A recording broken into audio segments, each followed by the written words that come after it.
Lovely yellow eyes. I just love the golden colour of his eyes. And now that's where the female was lying when we arrived here. And now he's showing a flehmen grimace. So he's checking whether she's ready to mate. So it's well possible that she is in estrus or about to come into estrus.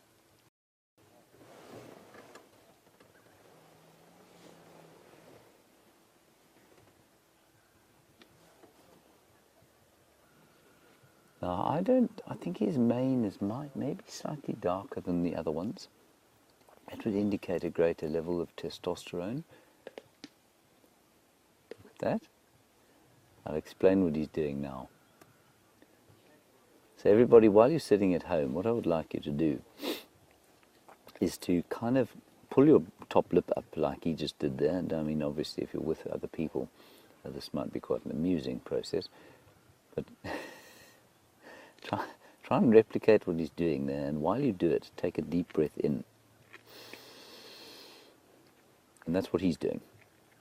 And he's opening up a tract to what's called the vemeronasal organ, or organ of Jacobson. And the organ of Jacobson will interpret, basically, any pheromones that there are in her urine. And those pheromones will tell him if she's in estrus or not. Now, he doesn't actually know what he's doing. That's entirely subconscious. But if the pheromones in the urine indicate she's in estrus, he will obviously have a surge of testosterone, and his desire for her will become almost overwhelming, and mating will then ensue. If, however, there is no testosterone, or she is not in estrus, here she comes. This guy's got a real look about him. His mane's got much bigger. It's got so long that it's starting to fall to the side on the top of it. See his little limp? It's actually the right front. Look at that. In E.B. Murphy, I don't know if mane colour indicates virility, but what it does do is it indicates dominance, and it indicates testosterone level.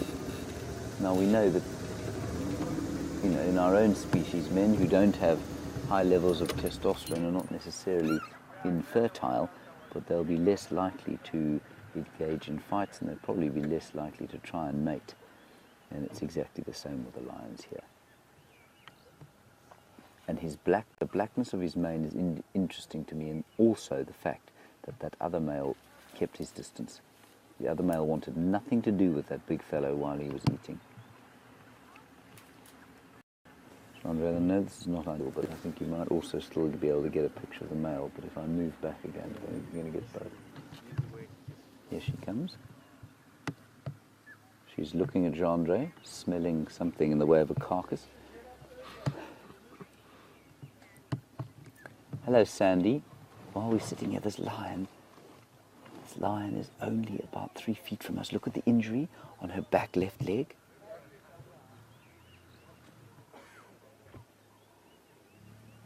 Now, Sandy, you want to know if lions ever choke from bones? No, they don't. You know, lions, it was 1 foot to Chandra.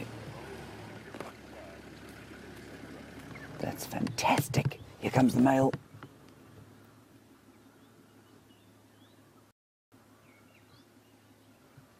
Sandy, very few animals will choke on bones, and in fact there's a very strong school of thought that says that dogs and cats that we keep domestically, which we think will choke on bones, double on bones, that they're designed to eat bones.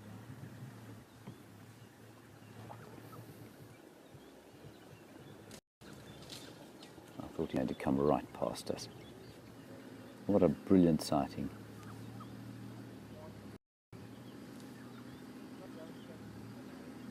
Fantastic stuff. All right. Very nice, Chandra. How did you feel there?